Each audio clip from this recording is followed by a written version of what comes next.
Bismillahirrahmanirrahim. Assalamualaikum warahmatullahi wabarakatuh. Perkenalkan, nama saya Dara Ninggar Sinta, NIM T20191241 dari kelas PAI A5, Universitas Islam Negeri Kyai Haji Ahmad Siddiq Jember. Di sini saya akan mempresentasikan rencana pelaksanaan pembelajaran atau RPP yang telah saya buat mengenai materi pokok sejarah pertumbuhan ilmu pengetahuan pada masa Bani Umayyah, yang dimana video ini untuk tugas UAS perencanaan pembelajaran. Baik, yang pertama yang terdapat dalam rencana pelaksanaan pembelajaran adalah identitas RPP. Pada identitas RPP ini, yang pertama meliputi satuan pendidikan, lalu ada mata pelajaran, kelas atau semester, selanjutnya materi pokok, kemudian ada alokasi waktu, dan yang terakhir tahun ajaran. Untuk satuan pendidikan, saya menggunakan SMP Al-Hikam Jombang. Lalu mata pelajaran PAI dan Budi Pekerti kelas 8 semester ganjil. Materi pokok saya ambil sejarah pertumbuhan ilmu pengetahuan pada masa Bani Umayyah. Di alokasi waktu 2x3 JP, yaitu 2x3 jam pelajaran yang sudah saya hitung dari program semester. Lalu yang terakhir ada tahun ajaran yang dimana 2020 sampai 2021.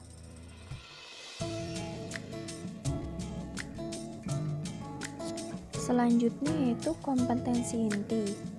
Kompetensi inti ini adalah operasionalisasi standar kompetensi lulusan yang harus dimiliki oleh peserta didik. Untuk kompetensi inti ini dibagi menjadi 4. Yang pertama yaitu KI1, yang dimana mengenai sikap spiritual. Lalu KI2 yaitu mengenai sikap sosial. Lalu KI3 yaitu kognitif atau pengetahuan. Dan yang terakhir KI4 yaitu mengenai psikomotorik atau keterampilan.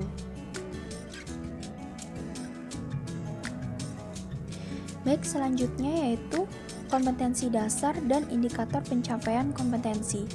Kompetensi dasar adalah kemampuan peserta didik yang menjadi syarat untuk menguasai kompetensi inti yang harus dicapai melalui proses pembelajaran kompetensi dasar ini. Saya mengusiknya dari silabus SMP tahun 2017.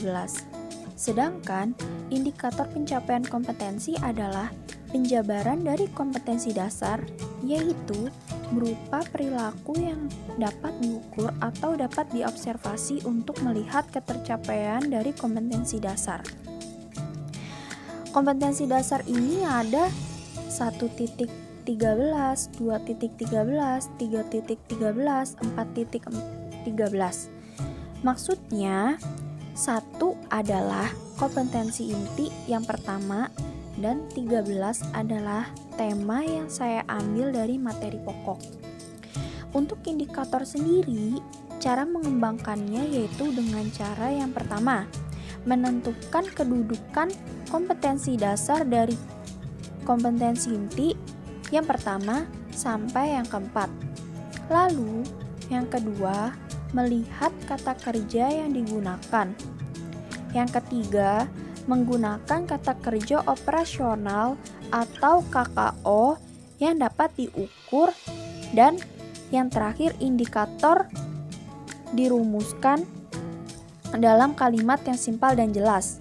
Indikator ini pada KAK yang pertama 1.13 itu minimal 2, yang kedua minimal 2, lalu kompetensi dasar yang ketiga juga 2, namun kompetensi yang keempat ini hanya 1.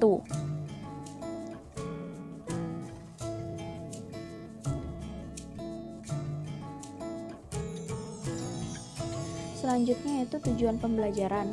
Tujuan pembelajaran adalah berlaku hasil belajar yang diharapkan dikuasai oleh peserta didik setelah peserta didik tersebut mengikuti kegiatan belajar mengajar.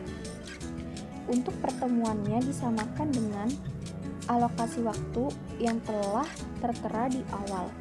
Untuk tujuan pembelajaran ini dirumuskan dengan rumusan ABCD, yang mana A. Audience, B. Aktivis atau perilaku, C.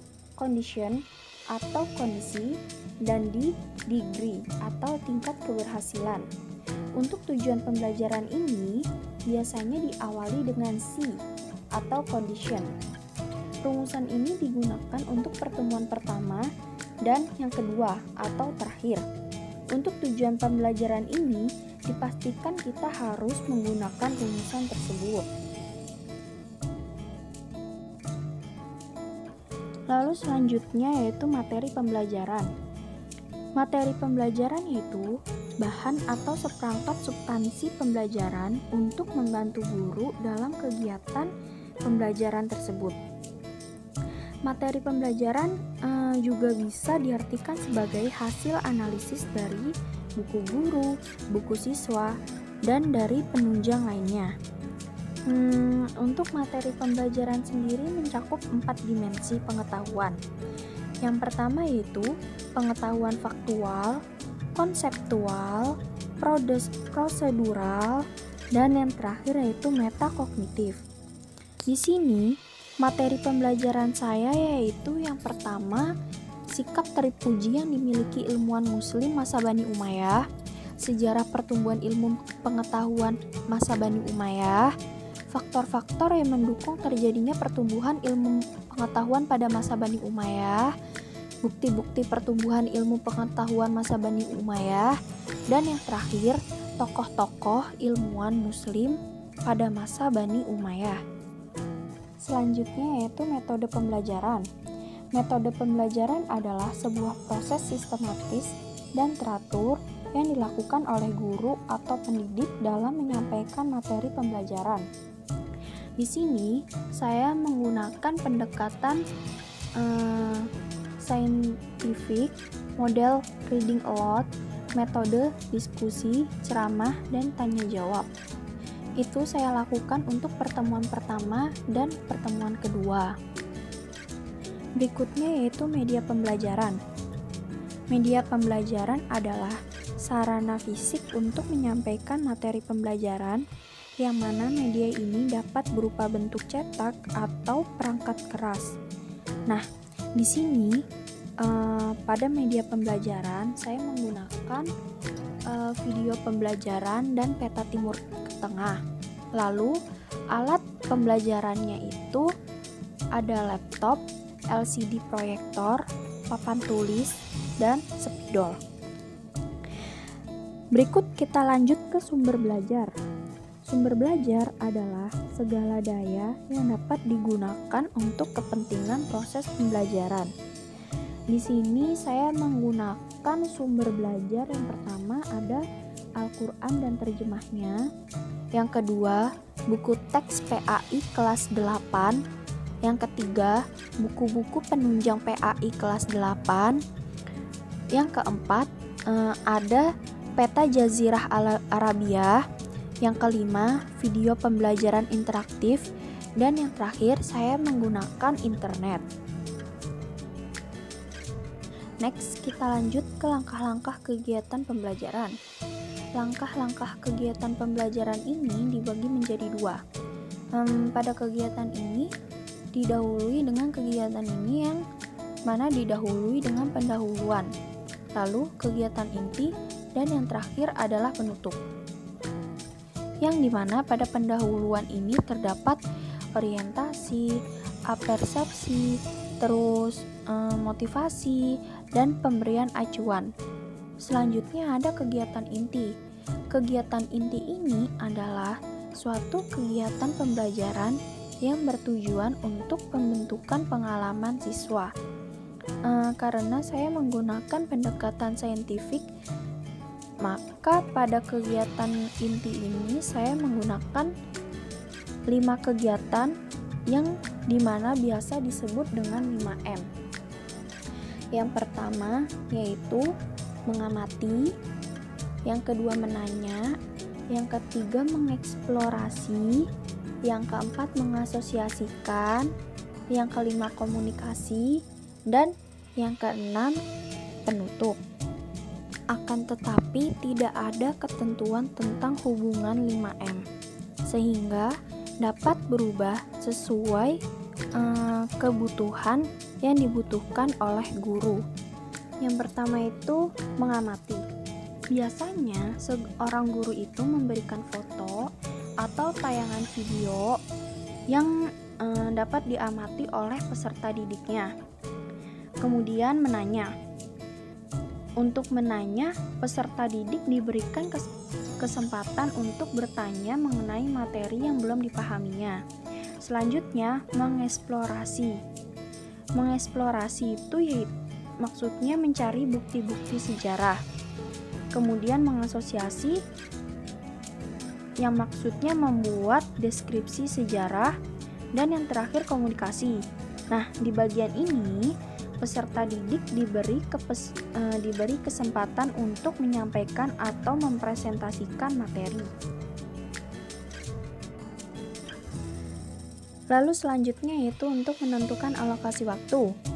Pada langkah-langkah ini, pembelajaran kita bisa merumuskan atau menuliskannya sesuai kebutuhan kita atau kebutuhan guru. Misalnya pada alokasi waktu RPP yang saya buat itu 2 kali 3 jam pelajaran, yang mana 1 jam pelajaran untuk SMP yaitu 50 menit, sehingga 2 kali 3 jam pelajaran yaitu 2 dikali 50 menit yaitu 110 menit. Jadi untuk setiap pertemuan di bagian pendahuluan saya memberikan waktu 10 menit dan kegiatan inti saya memberikan waktu 100 menit.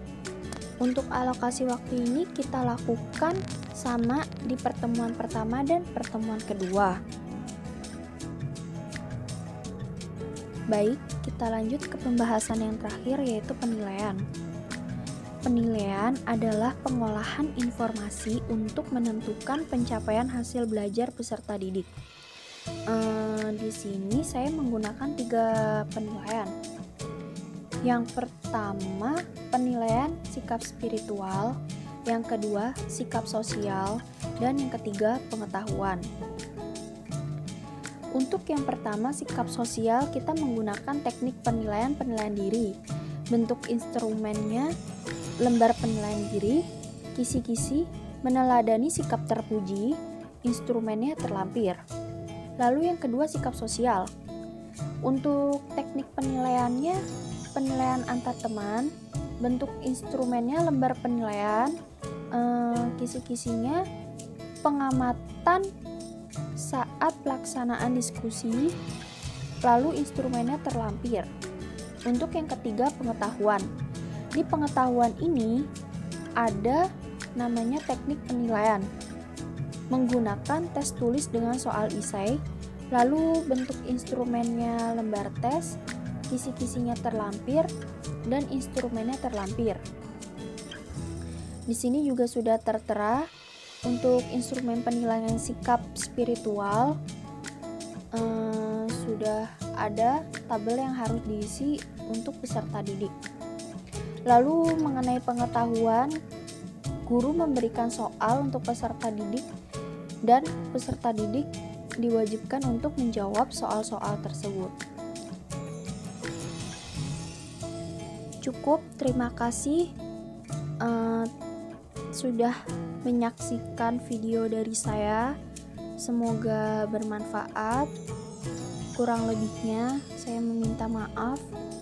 Wassalamualaikum warahmatullahi wabarakatuh.